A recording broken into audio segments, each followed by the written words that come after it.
119 സങ്കീർത്തനം അതിൻ്റെ 19 വാക്യം. ഞാൻ ഭൂമിയിൽ പരദേശിയാകുന്നു, നിന്റെ കൽപ്പനകളെ എനിക്ക് മറച്ചു വയ്ക്കരുതേ. ഞാൻ ഭൂമിയിൽ പരദേശിയാകുന്നു.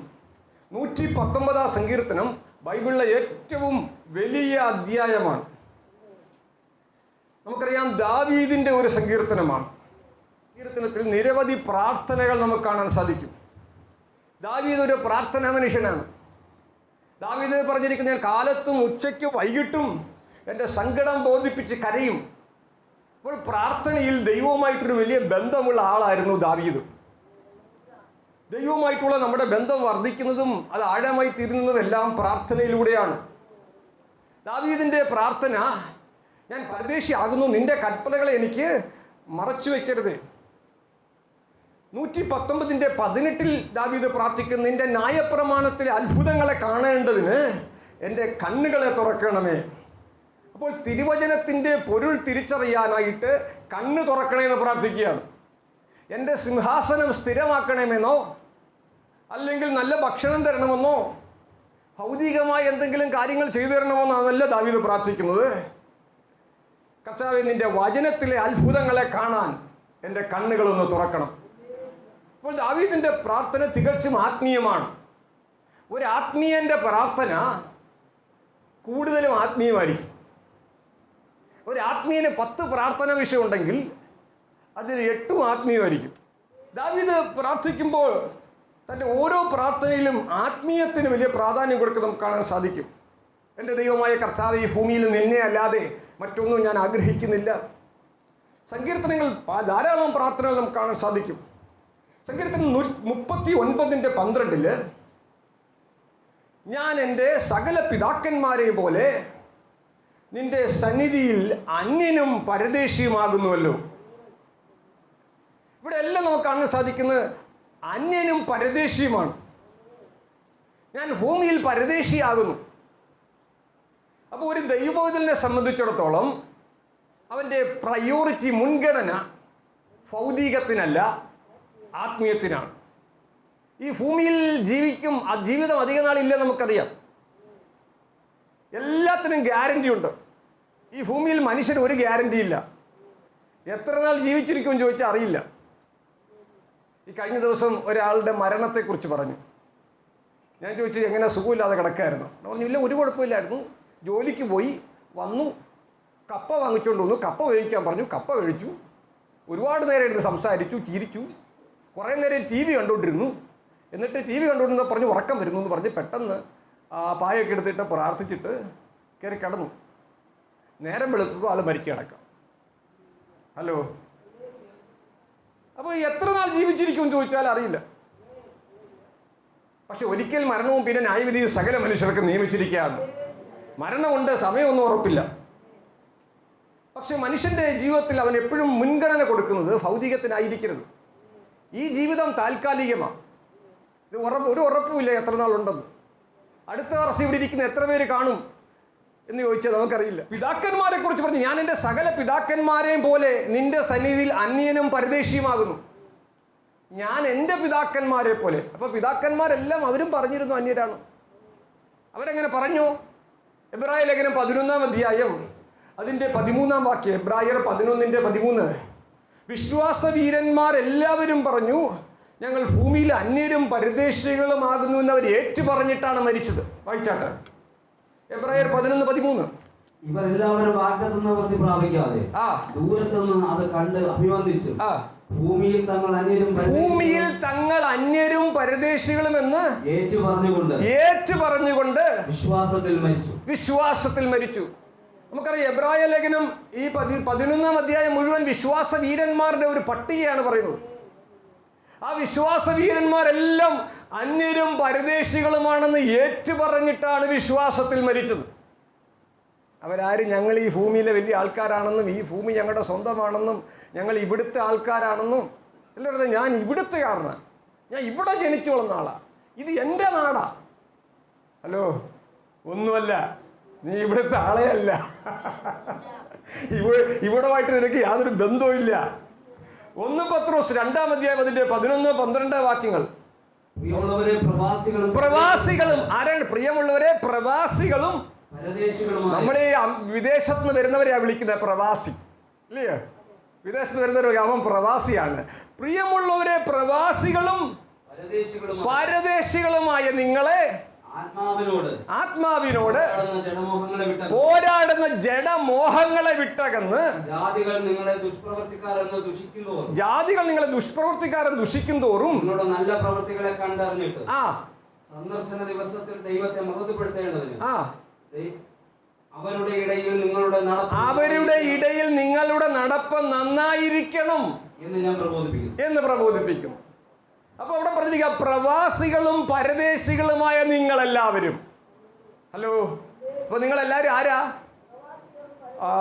വിദേശത്ത് നിന്ന് വരുന്നവർ മാത്രമല്ല, നിങ്ങളെല്ലാവരും പ്രവാസികളാണ്, പരദേശികളാണ്. നിങ്ങൾ ഈ ഭൂമിയിലെ ആൾക്കാരല്ല. ഈ ഭൂമിയുമായിട്ട് നിങ്ങൾക്ക് യാതൊരു ബന്ധവും ഇല്ല. ഹലോ, അയ്യോ ഇങ്ങനൊന്നും പറയല്ലേ പാസ്റ്ററെ. ഹലോ, പരദേശികളുമായി നിങ്ങൾ ജഡമോഹങ്ങളെ വിട്ട് നിങ്ങളുടെ നടപ്പ് നന്നായിരിക്കണം.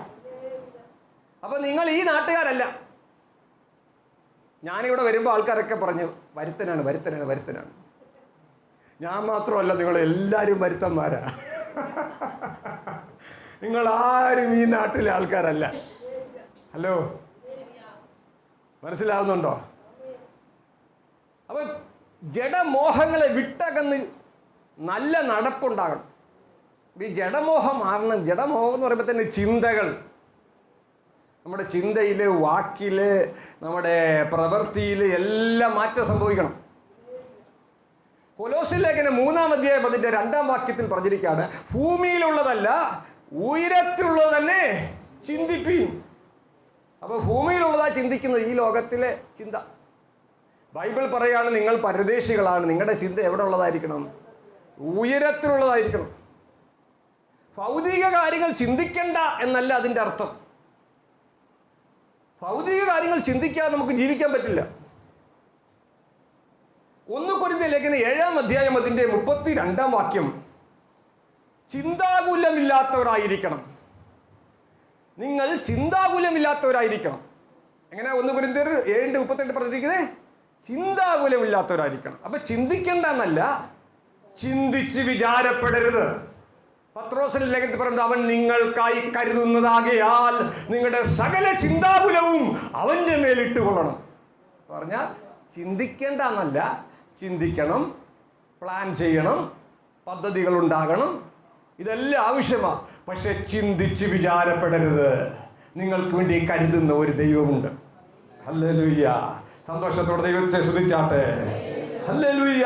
ഫിലിപ്പിയർ ലേഖനം 4-ാം അധ്യായം 8-ാം വാക്യത്തിൽ, ഫിലിപ്പിയർ 4:8, സത്യമായതൊക്കെയും ഘനമായതൊക്കെയും നീതിയായതൊക്കെയും നിർമ്മലമായതൊക്കെയും സൽകീർത്തിയോ പുകഴ്ചയോ അങ്ങനെ കുറേ കാര്യങ്ങൾ പറഞ്ഞു, അതൊക്കെയും ചിന്തിച്ചു കൊള്ളുവീൻ. അപ്പോൾ നിങ്ങളുടെ ചിന്തയൊക്കെ നിർമ്മലമായതും നീതിയായതും നല്ലത് ചിന്തിക്കണം. ഹലോ, മോശം ചിന്തകൾ വരരുത്. ഒരു ദൈവപൈതലിന്റെ ചിന്ത നല്ലതായിരിക്കണം. റോമാലേഖനം 8-ാം അധ്യായം 6-ാം വാക്യത്തിൽ പറഞ്ഞിരിക്കുകയാണ്, ജഡത്തിന്റെ ചിന്ത മരണം. 7-ാം വാക്യത്തിൽ ജഡത്തിന്റെ ചിന്ത ദൈവത്തോട് ശത്രുത്വം.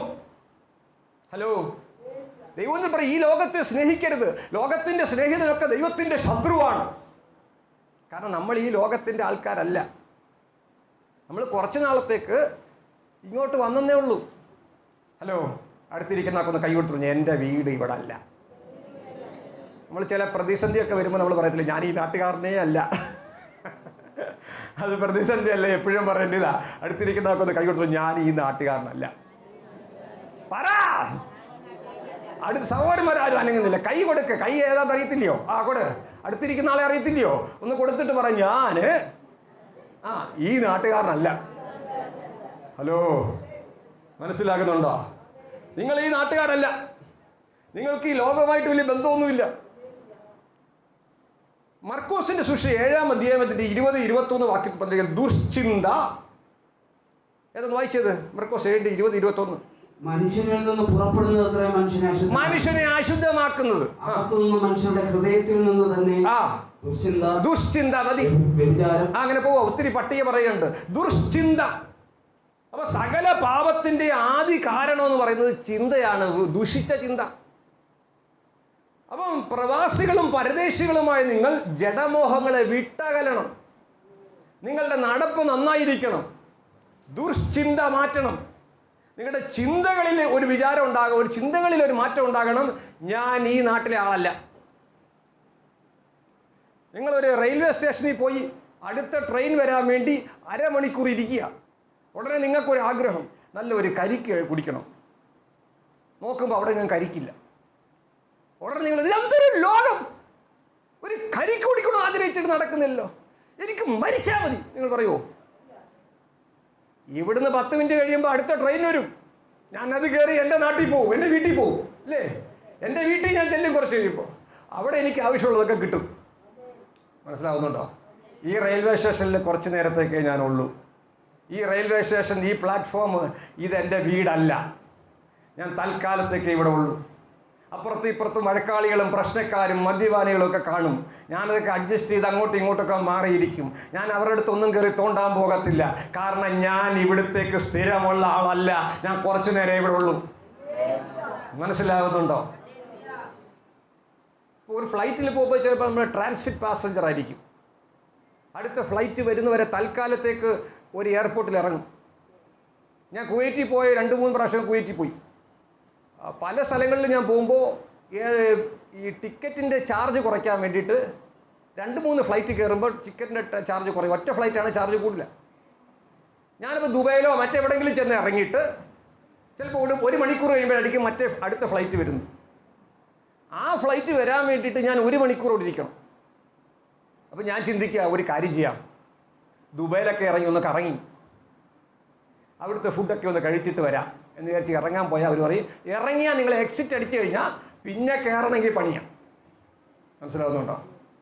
നിങ്ങൾക്ക് ദുബായിൽ ഇറങ്ങാം, പക്ഷേ എയർപോർട്ടിനകത്ത് തന്നെ ഇരുന്നോണം. എയർപോർട്ടിന് വെളിയിൽ പോകാൻ പറ്റത്തില്ല. എയർപോർട്ടിന് വെളിയിൽ ഇറങ്ങണമെങ്കിൽ ദുബായിയുടെ വിസ വേണം. മനസ്സിലാവുന്നുണ്ടോ? പക്ഷേ കുവൈറ്റിലോട്ട് പോകാനായിട്ട് പ്രത്യേകിച്ച് വിസ വേണ്ട, എയർപോർട്ടിനകത്തിരിക്കാം. ഹലോ? അപ്പോൾ ഞാൻ ചിന്തിക്കുന്നത്, എന്തൊരു നിയമമാണിത്? എനിക്കിവിടെ വന്നിട്ട് പുറത്തോട്ടിറങ്ങാൻ പറ്റത്തില്ല. ഇവർക്കെതിരെ ഞാൻ കേസ് കൊടുക്കാൻ പോവാം. ടെൻഷനൊന്നും വേണ്ട. 1 മണിക്കൂർ കഴിയുമ്പോൾ നിന്റെ ഫ്ലൈറ്റ് വരും. നിനക്ക് എത്തേണ്ട സ്ഥലത്ത് കൊണ്ടെത്തിക്കും. മനസ്സിലാവുന്നുണ്ടോ? ചില നേരത്തേക്ക്, കുറച്ച് നാളത്തേക്ക് ഒരു കൊച്ചു ജീവിതമാണ് ഈ ഭൂമിയിലേക്കുള്ള ജീവിതം. ഈ ഭൂമി നിന്റെ നാടല്ല. നീ ഇവിടെ പരദേശിയാണ്. നിനക്ക് വേണ്ടി ഒരുക്കുന്നൊരു മനോഹര വീടുണ്ട്. അതാണ് നിന്റെ സ്വന്തം വീട്. ഈ ഭൂമിയിലെ അല്പനേരത്തെ വാസത്തിൽ ചില കഷ്ടങ്ങളും പ്രതിസന്ധികളും പോരാട്ടങ്ങളും ഒക്കെ ഉണ്ടാകും. അതൊന്നും കണ്ട് നീ തളർന്നു പോകരുത്. നിനക്ക് വേണ്ടിയുള്ള ഒരു നിത്യ വീടുണ്ട്. നീ ഇവിടെ ഒരു ട്രാൻസിറ്റ് പാസഞ്ചറാണ്. നീ ഒരു വഴിപോക്കനാണ്. ഹല്ലേലൂയ. മനസ്സിലാകുന്ന ദൈവത്തെ സ്തുതിച്ചാട്ടെ. ചിന്തകളിൽ, രണ്ടാമത് വാക്കിൽ. എബ്രായ ലേഖനം 11:13 നമ്മൾ വായിച്ചത്, നാം പരദേശികളാകുന്നു എന്ന് നമ്മളുടെ വാക്കിൽ വെളിപ്പെടണം. സകല വിശ്വാസ വീരന്മാരും പറഞ്ഞു, ഞങ്ങൾ പരദേശികളാണ്. ഹലോ? ഉൽപ്പത്തി 47:8-9 വാക്യങ്ങളിലെ ഫറവോൻ യാക്കോബിനോട് ചോദിച്ചു, എത്ര വയസ്സായി? ഫറവോൻ ചോദിക്കുക.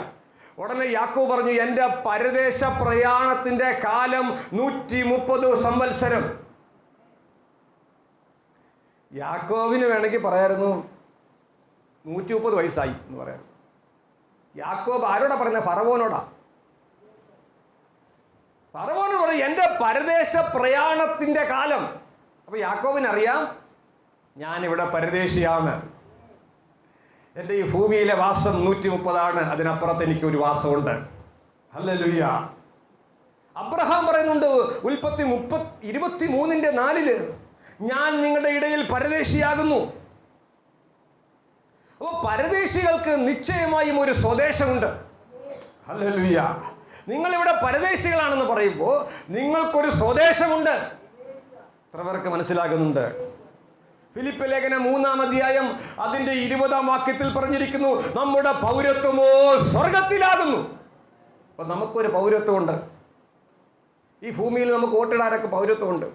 പക്ഷെ നമ്മുടെ നിത്യമായ പൗരത്വം സ്വർഗത്തിലാണ്. ഹല്ലേലൂയ. അപ്പൊ നമ്മുടെ വാക്കിൽ ഇതുണ്ടാകണം. ഞാനൊരു പരദേശിയാണ്. അബ്രഹാം അത് പറഞ്ഞു, യാക്കോബ് പറഞ്ഞു, ഇസ്ഹാക്ക് പറഞ്ഞു, നമ്മൾ പരദേശികളാണ്. ഹലോ, ഈ മനുഷ്യനെന്ന് പറഞ്ഞാൽ എപ്പോഴും എല്ലാം കെട്ടിപ്പിടിക്കാനായിട്ട്, എല്ലാം സ്വന്തമാക്കാനായിട്ടുള്ള ഓട്ടമാണ്. ശരിക്കും ഈ ലോകത്തിൻ്റെ പ്രമാണം നമ്മൾ എന്തൊക്കെ പിടിച്ചു വെക്കുന്നോ അതൊക്കെ നമ്മുടേതായിട്ട് മാറും. അയൽവക്കക്കാരൻ്റെ കുറച്ച് നാൾ പിടിച്ചു വെച്ച് കഴിഞ്ഞാൽ അത് നിങ്ങളുടെ ആക്കാം. ഹലോ, കുറച്ച് പിടിച്ചാൽ മതി, കുറച്ച് കഴിയുമ്പോൾ നിങ്ങളുടേതാക്കാം. നിങ്ങൾ ഏതെങ്കിലും ഒരു സ്ഥലത്ത് പോയി കുറച്ച് ഒരു കൂടിലടിച്ചുകൊണ്ട് അവിടെ കിടന്നാൽ കുറേ വർഷം കഴിയുമ്പോൾ അത് നിങ്ങളുടേതാക്കാം. ഈ ലോകത്തിൻ്റെ പ്രമാണം നമ്മൾ എന്തൊക്കെ പിടിച്ചെടുക്കാൻ ശ്രമിക്കുന്നോ അതൊക്കെ പിടിച്ചെടുക്കാം, കയ്യൂക്ക്. എന്നാൽ ദൈവത്തിൻ്റെ പ്രമാണം നമ്മൾ എന്തൊക്കെ വിട്ടുകൊടുക്കുന്നോ അതൊക്കെ നമ്മളെ തേടി വരും. മനസ്സിലാകുന്നവർ ദൈവത്തെ സ്തുതിച്ചാട്ടെ. ഹല്ലേലൂയ. മൂന്നാമത് പ്രവർത്തികൾ. അബ്രഹാം എവിടെ പോയി പാർത്താലും, ഉൽപ്പത്തി 12:7-8 വാക്യങ്ങൾ നമുക്കത് കാണാൻ സാധിക്കും. അബ്രഹാം എവിടെ പോയി പാർത്താലും അവിടെ ഒരു കൂടാരം അടിക്കും. ആ കൂടാരം അടിക്കുന്നത് കൂടാതെ യഹോവയ്ക്കൊരു യാഗപീഠം കൂടെ പണിയും.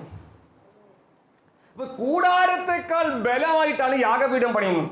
യാഗപീഠം പണിയുന്നതിൻ്റെ ഒരു വലിയ നിയമമുണ്ട്. നമുക്ക് പഴയ നിയമത്തിൽ വായിച്ച് കാണാൻ സാധിക്കും. 12 കല്ലുകൾ, അങ്ങനെ പല 12 ഗോത്രത്തിനനുസരിച്ച്. അപ്പോൾ യാഗപീഠത്തിനൊരു നിയമമുണ്ട്.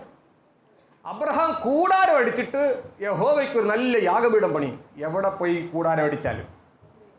കൂടാരം എന്ന് പറഞ്ഞാൽ ഒരു നല്ല കൊടുങ്കാറ്റ് വന്നാൽ അത് പോവും.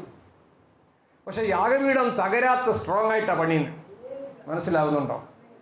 അപ്പം ദൈവമക്കളുടെ പ്രവൃത്തികൾ എന്ന് പറയുന്നത് പരദേശിയാണെന്നുള്ള ചിന്തയോടായിരിക്കണം. മനസ്സിലാവുന്നില്ല? അപ്പോൾ സ്വന്തം ആവശ്യത്തെക്കാൾ കർത്താവിൻ്റെ ആവശ്യങ്ങൾക്ക് മുൻഗണന കൊടുക്കണം. ഞാൻ സുവിശേഷ വേലയ്ക്ക് ഇറങ്ങിയ കാലം മുതൽ ഞാൻ കാണുന്നതാണ്. ഓരോ പാസ്റ്റർമാർ മീറ്റിങ്ങിന് വിളിക്കും. ഞാനവിടെ ചെല്ലുമ്പോൾ ഓരോ ചാണകം മെഴുകിയ തറയും ഒരു ഓല ഷെഡും ഒക്കെ ആയിരിക്കും ചർച്ച്. എന്നിട്ട് മീറ്റിംഗ് എല്ലാം കഴിയുമ്പോൾ പാസ്റ്റർ എന്നെ വിശ്രമിക്കാൻ കൊണ്ടുപോകും. 2 നിലയോ അല്ലെങ്കിൽ ഉള്ള വലിയ കൊട്ടാരത്തിനകത്താണ് കൊണ്ടുപോകുന്നത്, പാസ്റ്റർ വീട്. ഞാൻ പലപ്പോഴും ചിന്തിച്ചിട്ടുണ്ട്, ചർച്ച് ഷെഡ് ആപ്സറ്റോസൊക്കെ ഇട്ട ഷീറ്റിട്ട അല്ലെ ഒക്കെ ഷെഡാണ്. തറയൊക്കെ സിമെൻ്റ് ഇട്ടതും ഒക്കെ പല ടൈപ്പ് തറയൊക്കെയാണ്. 4 പില്ലറും പൊക്കി അല്ലെങ്കിൽ 4 തൂണും കുഴിച്ചിട്ട് തട്ടിക്കൂട്ടി കുറേ ഫ്ലെക്സ് വലിച്ചു കെട്ടി ചർച്ച്. പാസ്റ്റർ വീട്ടിൽ ചെല്ലുമ്പോഴോ കൊട്ടാരമാണ്. ഹലോ, ഞാൻ അന്നേ ചിന്തിച്ചു, എനിക്കൊരു 5 സെൻറ്റ് സ്ഥലം കിട്ടിയാൽ ആദ്യം നല്ലൊരു ചർച്ച ഞാൻ കിട്ടും. ഹലോ, ഇനി വീടെന്ന് പറയുന്നത് ചിലപ്പോൾ ഒരു കുടിലായാലും കുഴപ്പമൊന്നുമില്ല, ഉറക്കം വരുമ്പോൾ ഒന്ന് കിടക്കണം. ഹലോ, അപ്പോൾ നമ്മുടെ പ്രയോറിറ്റി, നമ്മുടെ മുൻഗണന എന്താണ്, അതാണ് എപ്പോഴും നമ്മൾ ആരാണ് എന്ന് തീരുമാനിക്കപ്പെടുന്നത്. ഹല്ലേലൂയ. അപ്പോൾ 4ാമത് ഭവനത്തിൽ.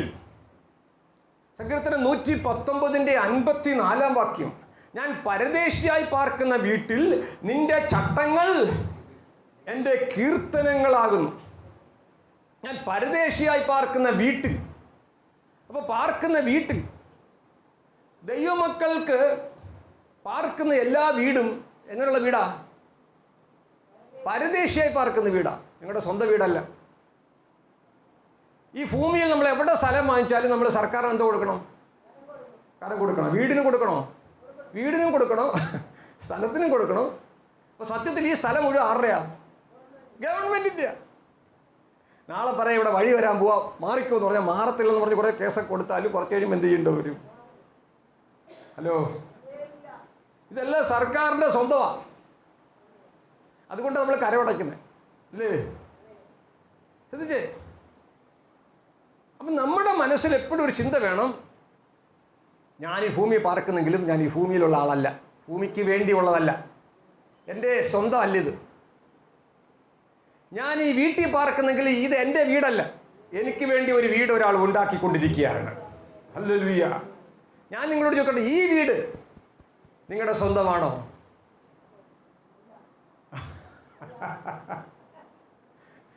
ഈ വീട് നിങ്ങളുടെ സ്വന്തമാണോ? ഈ ശരീരമാകുന്ന വീട് നിങ്ങളെന്ന് പറഞ്ഞാൽ ഇതല്ല. നമ്മളൊക്കെ ചിന്തിച്ചിരിക്കുന്നത് ഇതാണ് നിങ്ങളെന്നാ.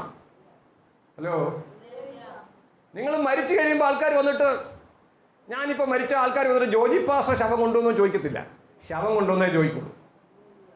മനസ്സിലാവുന്നുണ്ടോ? ഞാനെന്ന് പറയുന്നത് ശരീരമല്ല, ആത്മാവാണ്. നിങ്ങളൊരു ആത്മാവാണ്. എന്നാൽ ദൈവം നിങ്ങൾക്കൊരു ശരീരം തന്നിട്ടുണ്ട്. ഹല്ലേലൂയ. നിങ്ങൾക്ക് വികാര, ഇച്ഛ, മനസ്സ് ഉൾക്കൊള്ളുന്ന ദേഹി തന്നിട്ടുണ്ട്. അപ്പം നിങ്ങളൊരു ആത്മാവാണ്, നിങ്ങൾക്കൊരു ശരീരമുണ്ട്, നിങ്ങൾക്കൊരു ദേഹിയുണ്ട്. ഹലോ. ആത്മാവാകുന്ന നീ അതിനെ സൃഷ്ടിച്ച ദൈവത്തിന് മുമ്പാകെ നിൽക്കേണ്ട ഒരു ദിവസം വരും. അന്ന് നീ ശരീരം, ഈ വീട് ഉപേക്ഷിക്കണം.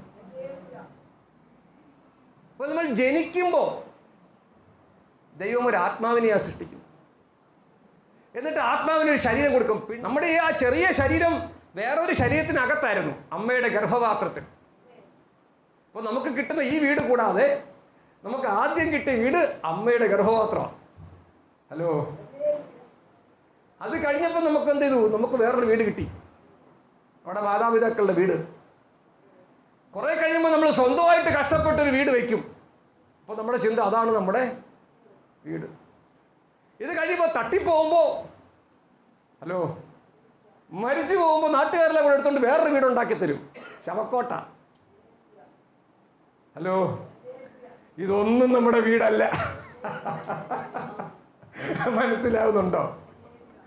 നമ്മൾ സ്വന്തമായിട്ട് കെട്ടുന്ന വീടും മറ്റുള്ളവർ നമുക്ക് വേണ്ടി കെട്ടിത്തരുന്ന വീടും നമ്മളെ കൊണ്ടുവയ്ക്കുന്ന വീടും ഇതൊന്നും നമ്മുടെ വീടല്ല.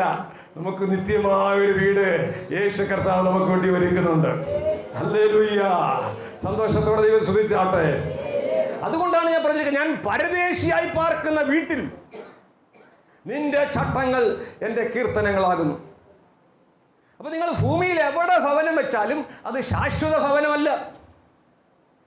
അപ്പോൾ ദൈവമക്കൾക്ക് ഭൂമിയിലുള്ള ഒരു വീടും ശാശ്വതമല്ല. ഹലോ.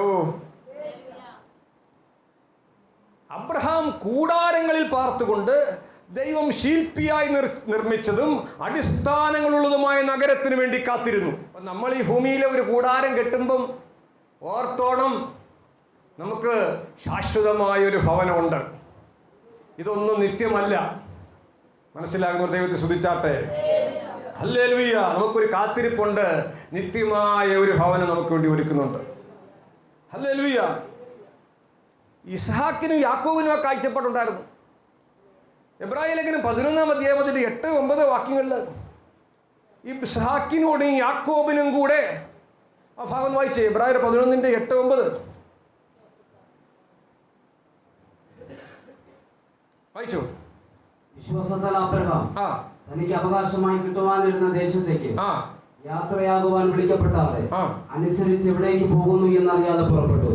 വിശ്വാസത്താൽ അവൻ വാഗ്ദത്ത ദേശത്ത് അന്യദേശത്തെന്ന പോലെ ഒരു അന്യദേശത്തെന്ന പോലെ ചെന്ന് വാഗ്ദത്തത്തിന് കൂട്ടവകാശികളായ ഇസഹാക്കിനോടും യാക്കോബിനോടും കൂടെ കൂടാരങ്ങളിൽ പാർത്തുകൊണ്ട് ഇസഹാക്കിനോടും യാക്കോബിനോടും കൂടെ ദൈവം ശില്പിയായി നിർമ്മിച്ചതും അടിസ്ഥാനമുള്ളതുമായ നഗരത്തിനായി കാത്തിരുന്നു. അപ്പൊ ഇസ്ഹാക്കിനും യാക്കോബിനും കൂടെ ആ കാഴ്ചപ്പാട് കിട്ടി. മനസ്സിലാവുന്നുണ്ടോ? നിങ്ങളുടെ കാഴ്ചപ്പാട് നിങ്ങളുടെ മക്കൾ കൂടെ കിട്ടണം. ഹല്ലേലൂയ. നിങ്ങളുടെ കാഴ്ചപ്പാട് എന്താ? ഈ ഭൂമിയല്ല, ജീവിതമൊക്കെ താൽക്കാലികമാണ്.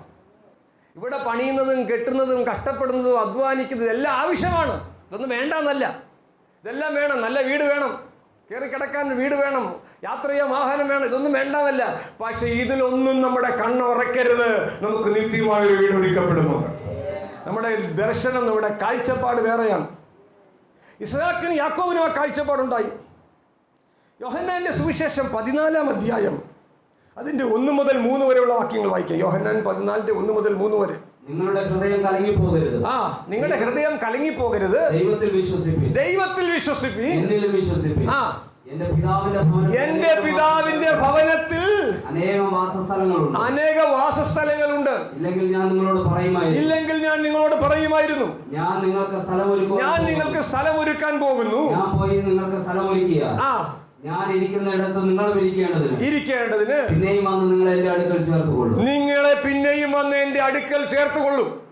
നിങ്ങൾക്ക് ഞാനൊരു മനോഹരമായ വീട് ഒരുക്കുന്നുണ്ടെന്നുള്ളതാണ് യേശുവിന്റെ വാഗ്ദത്തം. ഹല്ലേലൂയ. മനസ്സിലാകുന്നുണ്ടോ? നിങ്ങൾക്ക് വേണ്ടി ഒരു മനോഹര വീട് ഒരുക്കുന്നുണ്ട്. ഇന്നത്തെ പ്രസംഗങ്ങൾ മുഴുവൻ നിനക്ക് വീട് തരും, കാറ് തരും, ബംഗ്ലാവ് തരും, ബാങ്ക് ബാലൻസ് തരും. ദൈവം നിന്നെ അനുഗ്രഹിച്ച് അനുഗ്രഹിച്ച് അനുഗ്രഹിച്ച് നീ കവിഞ്ഞൊഴുകുന്ന അനുഗ്രഹത്തിൽ കൂടെ പോവും. ഹലോ, ഇന്ന് ആര് വന്നാലും പ്രസംഗിക്കുന്നത് അതാണ്. എല്ലാ ഉപവാസ പ്രാർത്ഥനയുടെയും പ്രസംഗം അതാണ്. ദൈവം നിന്നെ സമ്പന്നനാക്കും. ഹലോ, ദൈവം നിനക്ക് കോടികൾ തരും. ദൈവം നിന്നെ ലക്ഷപ്രഭുവാക്കും. ദൈവം നിന്റെ രോഗമെല്ലാം മാറ്റും. ദൈവം നിന്റെ എല്ലാ പ്രശ്നങ്ങളെയും മാറ്റും. ഹലോ, കുറേ നാൾ പോയി കൈയടിച്ച് കുറേ കഴിയുമ്പോൾ അവന് മനസ്സിലാക്കി ഇതൊക്കെ ചുമ്മാ പറ്റില്ല. മനസ്സിലാവുന്നുണ്ടോ? എനിക്ക് കോടികളൊന്നും കിട്ടുന്നില്ല. എൻ്റെ നക്കാപ്പിച്ചെല്ലാം വാങ്ങിച്ച് പാസ്റ്റർ കോടികൾ കിട്ടി. പാസ്റ്ററുടെ പോക്കറ്റ് വീർക്കുന്നു. പാസ്റ്റർക്ക് നല്ല വണ്ടി കിട്ടുന്നുണ്ട്. പാസ്റ്റർ ലക്ഷക്കണക്കിന് വിലയുള്ള വണ്ടി പോവും. ഹലോ, എന്നിട്ട് വിശ്വാസികളോട് പറയും നിങ്ങൾക്ക് വലിയ കാർ ദൈവം തരാൻ പോവാ. പാസ്റ്റർ പറഞ്ഞ് പാസ്റ്റർക്ക് എന്ത് കിട്ടി? വലിയ കാർ കിട്ടി. വിശ്വാസി കിടക്കുന്ന ചെറ്റപ്പുരയില്ല. നിങ്ങൾക്ക് ദൈവം വലിയ കൊട്ടാരം തരാൻ പോവാ. പറഞ്ഞ് പാസ്റ്റർക്ക് എന്ത് കിട്ടി? കൊട്ടാരം കിട്ടി. ഹലോ, ഈ പാസ്റ്റർക്ക് ഒരു അല്പമെങ്കിലും ആത്മാർത്ഥം ഉണ്ടായിരുന്നെങ്കിൽ ആ സഭയിൽ ഒരു വിശ്വാസിക്കെങ്കിലും ഒരു കൊച്ചു വീടെങ്കിലും വെച്ചു കൊടുത്തേ. ഹലോ, സമൃദ്ധി ഐശ്വര്യമൊക്കെ പ്രസംഗിച്ച് പാവപ്പെട്ട ജനങ്ങളെ വഞ്ചിക്കുക. ഹല്ലേലൂയ. ഈ ഭൗതിക അനുഗ്രഹങ്ങളൊക്കെ പ്രസംഗിച്ച് പലരെയും കബളിപ്പിക്കുക. ഭൗതിക അനുഗ്രഹങ്ങൾ ദൈവം തരും. ജീവനും ഭക്തിക്കും ആവശ്യമായതൊക്കെ ദൈവം തരും. നിനക്ക് കയറിക്കിടക്കാനൊരു വീട് ദൈവം തരും. നിനക്ക് യാത്ര ചെയ്യാനൊരു വാഹനം ദൈവം തരും. എന്നാൽ നിന്റെ കണ്ണതിൽ പെട്ടുപോകരുത്. ഹല്ലേലൂയ. ദൈവം നിന്നെ ഭൗതികമായി അനുഗ്രഹിക്കുന്നതിനുപരി നീ ആത്മീയമായി അനുഗ്രഹിക്കപ്പെടണം. നീ നിത്യരാജ്യത്തിൻ്റെ അവകാശിയായി മാറണം. നിന്റെ ആത്മാവ് നഷ്ടപ്പെട്ടു പോകരുത്. നീ വിശുദ്ധിയിൽ ജീവിക്കണം. പരിശുദ്ധാത്മാവിന്റെ അഭിഷേകം പ്രാപിക്കണം. ഭൗതികത്തെക്കാൾ വലുത് ദൈവത്തിൻ്റെ മുമ്പിൽ ആത്മീയ അനുഗ്രഹങ്ങളാണ്, ആത്മീയ നന്മകളാണ്. നിന്റെ ജീവിതത്തിൽ നീ ഒന്നാം സ്ഥാനം കൊടുക്കേണ്ടത് ആത്മീയ കാര്യങ്ങൾക്കാണ്. ഇവിടെ 2 നില കൊട്ടാരം വെച്ചിട്ട് എ സി റൂം ഉണ്ടാക്കിയിട്ട് നീ വലിയ 15 ലക്ഷം 30 ലക്ഷത്തിൻ്റെ കാറിൽ പോയിട്ട് നീ സ്വർഗത്തിൽ പോയില്ലെങ്കിൽ എന്തെങ്കിലും ഗുണമുണ്ടോ? ഹലോ, ഭൗതികം മാത്രം പ്രസംഗിച്ച് ഭൗതികം മാത്രം കിട്ടി ആത്മീയമായിട്ട് നിനക്ക് ഒരു ഗുണവും ഇല്ലെങ്കിൽ വല്ല ഗുണമുണ്ടോ? വല്ല പ്രയോജനമുണ്ടോ? വെറുതെ പോയിരുന്നു സ്വോത്രം പറഞ്ഞിട്ട് പോയി. ഹലോ, ഭൗതികമായ നന്മകളൊക്കെ ദൈവം നമുക്ക് തരും. നമ്മുടെ ആവശ്യങ്ങൾക്ക് ദൈവം മതിയായവനാണ്. എന്നാൽ നമ്മുടെ അനാവശ്യവും ദൈവത്തിന് അറിയാം. ഹല്ലേലൂയ. ഞാൻ പാർക്കുന്ന വീട് പരദേശിയായിട്ടാണ് ഞാൻ പാർക്കുന്നത്. ഇവിടെ എൻ്റെ ശാശ്വത വീട് ഇവിടെ അല്ല. ഞാൻ പരദേശിയായി പാർക്കുന്ന വീട്ടിൽ നിന്റെ ചട്ടങ്ങൾ എൻ്റെ കീർത്തനങ്ങളാകുന്നു. ചട്ടങ്ങൾ എന്ന് പറഞ്ഞാൽ എന്തുവാ ചട്ടങ്ങൾ? നിയമങ്ങൾ. അയ്യോ, നിയമങ്ങൾ പാലിക്കണം. ദൈവം ഇസ്രായേൽ ജനത്തോട് പറഞ്ഞു, നിങ്ങൾ എൻ്റെ വഴിയിൽ നടന്ന ഞാൻ മിസ്രയീമ്യർക്ക് വരുത്തിയ ബാധ നിങ്ങൾക്ക് വരുത്തത്തില്ല. ഞാൻ നിങ്ങളെ സൗഖ്യമാക്കുന്ന യഹോവയാകും. അപ്പോൾ എല്ലാ വാഗ്ദത്തങ്ങൾക്ക് മുമ്പ് എന്തുണ്ട്? ഒരു വ്യവസ്ഥയുണ്ട്. നിങ്ങളെ തന്നെ ശുദ്ധീകരിപ്പീൻ, യഹോവ നിങ്ങളുടെ ഇടയിൽ അത്ഭുതം ചെയ്യും. അപ്പോൾ അത്ഭുതം ചെയ്യുന്നതിന് മുമ്പ് എന്ത് ചെയ്യണം? ശുദ്ധീകരിക്കണം. നിങ്ങൾ മിസ്രയീമ്യരുടെ വഴിയിൽ നടക്കരുത്. നിങ്ങൾ എൻ്റെ ചട്ടങ്ങൾ അനുസരിച്ച് എൻ്റെ വിധികൾ പ്രമാണിച്ചാൽ ഞാൻ മിസ്രയീമ്യർക്ക് വരുത്തിയ ബാധ ഞാൻ നിങ്ങൾക്ക് വരുത്തത്തില്ല. ഞാൻ നിങ്ങളെ സൗഖ്യമാക്കുന്ന യഹോവ. ഇപ്പോൾ എങ്ങനെയാണെന്ന് അറിയാമോ? ഞാൻ നിന്നെ സൗഖ്യമാക്കുന്ന ദൈവമാണ്. അതിന് മോളി പറഞ്ഞെന്തുവാ? നിങ്ങൾ മിസ്രയീമ്യരുടെ വഴി നടക്കരുത്, നിങ്ങൾ എൻ്റെ വചനം അനുസരിച്ച് ജീവിക്കണം. അങ്ങനെയെങ്കിൽ ഞാൻ നിങ്ങളെ സൗഖ്യമാക്കും. നിങ്ങൾ നിങ്ങളെ തന്നെ വിശുദ്ധീകരിക്കുക, എന്നാലേ യഹോവ നിങ്ങളുടെ ഇടയിൽ അത്ഭുതം ചെയ്യും. ഈ വിശുദ്ധീകരിക്കാൻ പറയില്ല, അത്ഭുതം ഇപ്പം നടക്കും. ഹലോ, ഇപ്പം സൗഖ്യമാക്കും. അതിന് മുമ്പ് പറഞ്ഞ കാര്യം വ്യവസ്ഥ അനുസരിച്ചാലേ അതിന് ശേഷമാണ് ദൈവത്തിൻ്റെ അനുഗ്രഹം. ഈ വ്യവസ്ഥ അനുസരിക്കാനാണ് പ്രയാസം. ഈ നിയമങ്ങളൊക്കെ എന്തിനാണ്? ഈ ചട്ടങ്ങൾ എന്തിനാണ്? രാജ്യത്ത് ഈ നിയമങ്ങൾ ഇല്ലായിരുന്നെങ്കിൽ എന്തായി തീർന്നേനെ? ഇപ്പോൾ മോഷ്ടിച്ചാൽ നടപടിയെടുക്കും, അല്ലേ? നിങ്ങളൊരു വീട്ടിൽ കയറി മോഷ്ടിക്കുന്നു, നിങ്ങളുടെ പേര് നടപടിയെടുക്കൂ. ഇപ്പോൾ ഗൾഫ് രാജ്യങ്ങളിലൊക്കെ ഇവിടുത്തെ ഈ ഭാരതത്തിലുള്ളതിൻ്റെ ഒരു കാൽഭാഗം പോലും മോഷണമില്ല. എന്താ കാര്യം? അവിടെ മോഷ്ടിക്കാൻ പോയാൽ കൈ രണ്ടും വെട്ടിക്കളയും. മനസ്സിലാവുന്നുണ്ടോ? കൈവെട്ടും. അതുകൊണ്ട് ഓട്ടിക്കാൻ അങ്ങനെ ഒരുമാതിരിപ്പെട്ടവനൊന്നും ധൈര്യപ്പെടത്തില്ല. ഹലോ, കൊലപാതകം ചെയ്താലോ, വ്യഭിചാരം ചെയ്താലോ? നിങ്ങൾ ചിന്തിച്ചു നോക്ക്. ഇതിനെല്ലാം ഗവൺമെൻറ് ഫുൾ അനുവാദം തന്നു. ഏതെങ്കിലും കുഞ്ഞുങ്ങൾക്ക് റോഡിൽ കൂടെ നടക്കാൻ പറ്റുമോ? ചിന്തിച്ചു നോക്കി. വഴക്കുണ്ടായ അപ്പം തന്നെ കൊല്ലും, വെടിവെച്ച് കൊല്ലും. ചിന്തിച്ചു നോക്ക്. കൊലപാതകം ചെയ്താൽ ഒരു കുഴപ്പമില്ല. എങ്ങനെ ഇരിക്കും? മോട്ടിച്ച ഒരു കുഴപ്പമില്ല. അപ്പോൾ ആ കയ്യൂക്കുള്ളവനൊക്കെ പൈസ ഉണ്ടാവും. പാവപ്പെട്ടവന്, ആരോഗ്യമില്ലാത്തവനൊക്കെ എല്ലാം കവർന്നെടുത്തുകൊണ്ട് പോകും. മനസ്സിലാവുന്നുണ്ടോ? ഇപ്പോൾ ഒരാൾ വിവാഹം കഴിക്കുന്നു, നിയമപരമായിട്ട് ബന്ധം വേർപെടുത്താതെ വേറൊരു വിവാഹം കഴിച്ചാൽ അത് നിയമവിരുദ്ധമാണ്, കേസാണ്. അങ്ങനൊരു നിയമം ഇല്ലെങ്കിലോ? ഹലോ, ഈ നിയമങ്ങളെല്ലാം മനുഷ്യൻ്റെ നന്മയ്ക്കാണ്. മനസ്സിലാകുന്നൊരു ദൈവത്തെ സ്തുതിച്ചാട്ടെ. ദൈവത്തിൻ്റെ ചട്ടങ്ങൾ മനുഷ്യന് നല്ലതിനാണ്. ഹല്ലേലൂയ. മനുഷ്യൻ്റെ നിയമങ്ങളിൽ സ്വാർത്ഥതയ്ക്ക് വേണ്ടിയുള്ള നിയമങ്ങളും ഉണ്ടാക്കി വെച്ചിട്ടുണ്ട് ഇന്ന്. പക്ഷേ ദൈവത്തിൻ്റെ നിയമങ്ങൾ അങ്ങനെയല്ല. ദൈവത്തിൻ്റെ നിയമങ്ങളെല്ലാം നമ്മുടെ നമ്മുടെ അനുഗ്രഹത്തിന് വേണ്ടിയാണ്. അത് നമുക്ക് കീർത്തനങ്ങളാണ്. ചിലർക്ക് ചട്ടങ്ങൾ ഇഷ്ടമല്ല. ബൈബിളിൽ വേറൊരു കാര്യമുണ്ട്, വാഗ്ദത്തങ്ങൾ. വാഗ്ദത്തം ഭയങ്കര ഇഷ്ടമാണ്. മനസ്സിലാവുന്നുണ്ടോ? ഞാൻ നിന്നെ അനുഗ്രഹിക്കും, നിന്റെ തലമുറകളെ അനുഗ്രഹിക്കും. വാഗ്ദത്തം എല്ലാം പോരട്ടെ. പക്ഷെ ചട്ടങ്ങൾ, അയ്യോ, അത് വേണ്ട. ചട്ടങ്ങൾ പാലിക്കാൻ വയ്യ. ചട്ടങ്ങൾ അനുസരിക്കുന്നവർക്കാണ് വാഗ്ദത്തം ഉള്ളത്. നിനക്ക് വാഗ്ദത്തം വേണോ? അവൻ്റെ ചട്ടങ്ങൾ നീ അനുസരിക്കണം. യഹോവയെ ഭയപ്പെട്ട് അവൻ്റെ ചട്ടങ്ങളെ ഏറ്റവും ഇഷ്ടപ്പെടുന്ന മനുഷ്യൻ ഭാഗ്യവാൻ. സങ്കീർത്തനം 112:1. ദൈവത്തെ ഭയപ്പെട്ട് അവൻ്റെ ചട്ടങ്ങളെ അനുസരിക്കുന്ന മനുഷ്യൻ ഭാഗ്യവാൻ. അപ്പോൾ ചട്ടങ്ങൾ അനുസരിക്കുന്നവർക്കാണ് വാഗ്ദത്തങ്ങൾ. ഇനി നമ്മൾ വായിച്ചു തുടങ്ങിയത്, ഞാൻ ഭൂമിയിൽ പരദേശിയാകുന്നു. എന്തൊക്കെ കാര്യങ്ങൾ ഞാൻ പറഞ്ഞു? ചിന്തയിൽ, വാക്കിൽ, പ്രവൃത്തിയിൽ, ഭവനത്തിൽ. 5 ഞാൻ ഭൂമിയിൽ പരദേശിയാകുന്നു. അപ്പോൾ ഭൂമിയിൽ ഏത് കോണിൽ ചെന്ന് പാർത്താലും എന്താണ്? അവിടെയെല്ലാം നിങ്ങൾ ആരാ? പരദേശിയ. പത്തനാപുരം വിട്ട് വട്ടപ്പാറ വന്നാലും പത്തനാപുരത്തും പരദേശിയാണ്. അപ്പം വലിയ വീട് വെച്ചിട്ടുണ്ട്.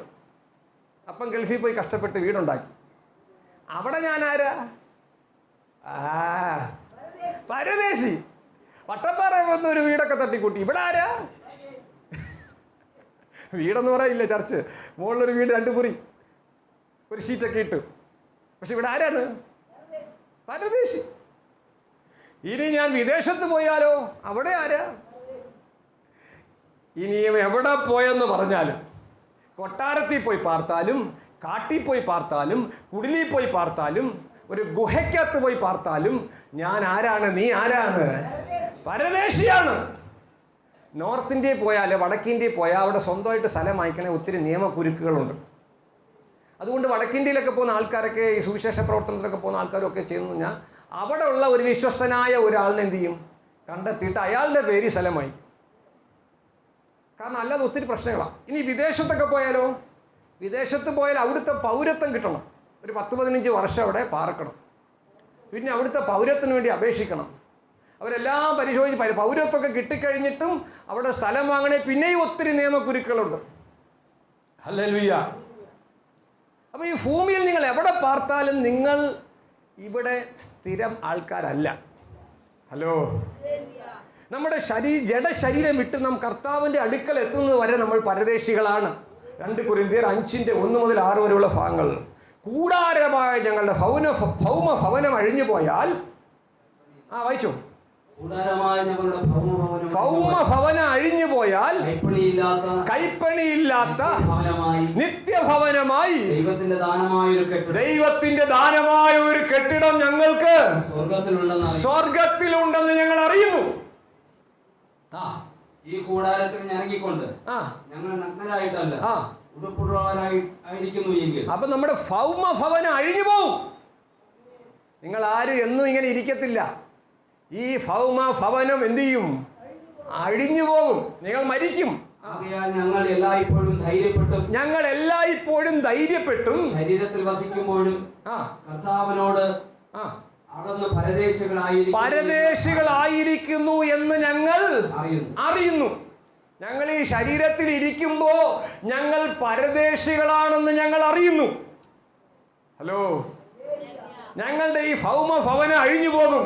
കൈപ്പണിയല്ലാത്തൊരു നിത്യഭവനം ദൈവം ഞങ്ങൾക്ക് ദാനമായിട്ട് സ്വർഗത്തിൽ ഒരുക്കിക്കൊണ്ടിരിക്കുകയാണ്. ഞങ്ങൾക്കൊരു നിത്യഭവനം ഒരുക്കപ്പെടുന്നുണ്ട്. ഞങ്ങൾക്കൊരു നിത്യഭവനം ഉണ്ട്. നമ്മുടെ ആ നിത്യഭവനത്തിൽ എത്തുന്നത് വരെ എത്തണമെങ്കിൽ നമ്മൾ പ്രത്യാശയോടെ ജീവിക്കണം. ദൈവത്തെ സ്നേഹിച്ച് ജീവിക്കണം. ദൈവഭയത്തോടെ ജീവിക്കണം. എങ്കിൽ മാത്രമേ നമുക്ക് ആ നിത്യഭവനത്തിൽ എത്താൻ സാധിക്കത്തുള്ളൂ. നമ്മുടെ ജീവിതത്തിൻ്റെ ആത്യന്തിക ലക്ഷ്യം നമുക്ക് എന്തെങ്കിലും ജീവിക്കാനുള്ളൊരു മാർഗം ഉണ്ടാക്കുക എന്നുള്ളതല്ല. ഹലോ, നമ്മുടെ ആത്യന്തിക ലക്ഷ്യം എങ്ങനെയെങ്കിലുമൊക്കെ സുഖിച്ചങ്ങ് ജീവിക്കണം എന്നുള്ളതല്ല. നമ്മുടെ തലവേദന മാറുന്നതും പനി മാറുന്നതും അല്ല നമ്മുടെ ജീവിതത്തിൻ്റെ ലക്ഷ്യം. കുറച്ച് പൈസ ഉണ്ടാക്കി സുഖമായിട്ടിരിക്കുന്നതല്ല നമ്മുടെ ജീവിതത്തിൻ്റെ ലക്ഷ്യം. നമ്മുടെ ജീവിതത്തിൻ്റെ ആത്യന്തിക ലക്ഷ്യം യേശുവിനോടൊപ്പമുള്ള അവസാനിക്കാത്ത ജീവിതമാണ്. ഹല്ലേലൂയ. നമ്മൾ ഈ ഭൂമിയിൽ പരദേശികളാണ്. നമ്മുടെ ഈ ഭൂമിയിലെ ജീവിതം താൽക്കാലികമാണ്. താൽക്കാലികമായ കാര്യങ്ങളിൽ നമ്മുടെ കണ്ണ് ഉടക്കിപ്പോകരുത്. ഹല്ലേലൂയ. ഈ മണ്ണിന് വേണ്ടി മാണിക്യത്തെ നമ്മൾ വിട്ടുകളയരുത്. ഹല്ലേലൂയ. നമ്മുടെ ആത്യന്തിക ലക്ഷ്യം നിത്യമായ ഒരു ജീവിതം, യേശുവിനോടൊപ്പമുള്ള അവസാനിക്കാത്തൊരു ജീവിതമാണ്. എത്ര പേരുടെ ഹൃദയത്തിൽ ആ വാഞ്ചയുണ്ട്? എനിക്ക് യേശുവിനോടൊപ്പമുള്ള ജീവിതം വേണം. ഹല്ലേലൂയ. എത്ര പേർ ഹൃദയത്തിൽ ആഗ്രഹമുണ്ട്? യേശുവിനോടൊപ്പമുള്ള നിത്യമായ ജീവിതം എനിക്ക് വേണം. ഞാൻ ഈ ഭൂമിയിൽ ജീവിക്കുന്നെങ്കിലും ഇത് എൻ്റെ വീടല്ല. എനിക്കൊരു വീടുണ്ടെങ്കിലും ഈ വീട് ശാശ്വതമല്ല. ഹല്ലേലൂയ. എനിക്ക് പല കാര്യങ്ങളും ഉണ്ടെങ്കിലും ഇതൊന്നും നിത്യമല്ല. ഇതെല്ലാം വിട്ടിട്ട് ഞാൻ പോകേണ്ട ഒരു ദിവസമുണ്ട്. ഹല്ലേലൂയ. എനിക്കൊന്നും കൊണ്ടുപോകാൻ സാധിക്കത്തില്ല. എന്നാൽ എൻ്റെ ആത്യന്തിക ലക്ഷ്യം എൻ്റെ ആത്മാവിന്റെ രക്ഷയാണ്. ഹല്ലേലൂയ. യേശുവിനോടൊപ്പമുള്ള ജീവിതമാണ്. അതിന് നിന്റെ ജീവിതത്തിൽ സമർപ്പണം ആവശ്യമാണ്. ഒരു നിമിഷം ആ രണ്ട് കരങ്ങളും ഒന്ന് മാർബിൽ ചേർത്ത് വെച്ച് ദൈവത്തോട് പറഞ്ഞേ, കർത്താവേ, ഞാൻ എന്നെ ഒരിക്കൽ കൂടെ സമർപ്പിക്കും. ഹല്ലേലൂയ. ഞാൻ എന്നെ ഏൽപ്പിച്ചിരുന്ന കർത്താവേ, ഞാൻ എന്നെ സമർപ്പിക്കുന്ന കർത്താവേ, ഞാൻ ഈ ഭൂമിയിൽ ജീവിക്കുന്നുണ്ടെങ്കിലും, എനിക്ക് പാർക്കാനൊരു വീടുണ്ടെങ്കിലും, എനിക്ക് യാത്ര ചെയ്യാൻ വാഹനങ്ങളുണ്ടെങ്കിലും, എനിക്ക് പല സൗകര്യങ്ങളും ഉണ്ടെങ്കിലും ഇതിലൊന്നും എൻ്റെ കണ്ണ് ഉടക്കി പോകരുത് കർത്താവേ. എൻ്റെ ആത്യന്തിക ലക്ഷ്യം യേശുവേ, നീയാണ്. എൻ്റെ ദൈവമായ കർത്താവേ, ഞാൻ നിന്നെ അല്ലാതെ മറ്റൊന്നും ആഗ്രഹിക്കുന്നില്ല. ഹല്ലേലൂയ. ഹൃദയത്തിലൂടെ ദൈവത്തോട് സംസാരിച്ചാട്ടെ. ഹല്ലേലൂയ. കർത്താവേ, ആ നിത്യമായ ആ രാജ്യത്തെക്കുറിച്ചുള്ള ആ ദർശനം, ഹല്ലേലൂയ, ആ കാഴ്ചപ്പാട് എനിക്ക് നൽകി തരണമേ എന്ന് പ്രാർത്ഥിച്ചാട്ടെ. ഹല്ലേലൂയ. ഒരു നിമിഷം സമർപ്പിച്ച് പ്രാർത്ഥിച്ചാട്ടെ. ആ നിത്യരാജ്യത്തിൽ നിങ്ങൾ എത്തുമോ? ഹല്ലേലൂയ. നിങ്ങളുടെ ജീവിതത്തിൽ ആ ദൈവിക വ്യവസ്ഥ നിങ്ങൾ അനുസരിക്കുന്നുണ്ടോ? ദൈവത്തിൻ്റെ നിയമങ്ങൾ, ചട്ടങ്ങൾ നിങ്ങൾ പാലിക്കുന്നുണ്ടോ? ആ ദൈവിക സ്നേഹത്തിലാണ് ആ ചട്ടങ്ങൾ പാലിക്കപ്പെടേണ്ടത്. ആ ചട്ടങ്ങൾ നിങ്ങൾ പാലിക്കപ്പെടുകയാണെങ്കിൽ ആ ചട്ടങ്ങൾ നിങ്ങൾക്ക് കീർത്തനങ്ങളായിട്ട് മാറും. ഹല്ലേലൂയ. കീർത്തനങ്ങളായിട്ട് മാറും. ഹല്ലേലൂയ. ഒരു നിമിഷം ഒന്ന് സമർപ്പിച്ച് പ്രാർത്ഥിച്ചേ. കർത്താവേ, ആ നിത്യരാജ്യത്തിൻ്റെ അവകാശിയാക്കി എന്നെ തീർക്കണമേ. എൻ്റെ ജീവിതത്തിലെ എല്ലാ കന്മഷവും കറയും മാലിന്യവും യേശുവിൻ്റെ രക്തം കൊണ്ട് കഴുകിക്കളയണമേ. എന്നെ ശുദ്ധീകരിക്കണമേ. അങ്ങയുടെ രാജ്യത്തിന് കർത്താവെ അവകാശിയാക്കി എന്നെ തീർക്കണമേ. എന്നെ ഒരിക്കൽ കൂടെ പുതുക്കി പണിയണമേ. എന്നെ ശുദ്ധീകരിക്കണമേ. സ്വർഗീയ കൃപയിൽ ജീവിക്കുവാൻ എന്നെ സഹായിക്കണമേ. അങ്ങനെ ഹൃദയത്തിൻ്റെ ഉള്ളിൽ നീ പ്രാർത്ഥിക്കുമോ? അങ്ങനെയെങ്കിൽ യേശുവിൻ്റെ രക്തം കൊണ്ട് അവൻ നിങ്ങളെ കഴുകും. ദൈവരാജ്യത്തിൻ്റെ അവകാശിയാക്കി അവൻ നിങ്ങളെ തീർക്കും. പ്രാർത്ഥിക്കാം. ദൈവത്തെ ഭയപ്പെട്ട് നമുക്ക് ജീവിക്കാം. ഈ വചനങ്ങളാൽ ദൈവം നമ്മളെ അനുഗ്രഹിക്കട്ടെ.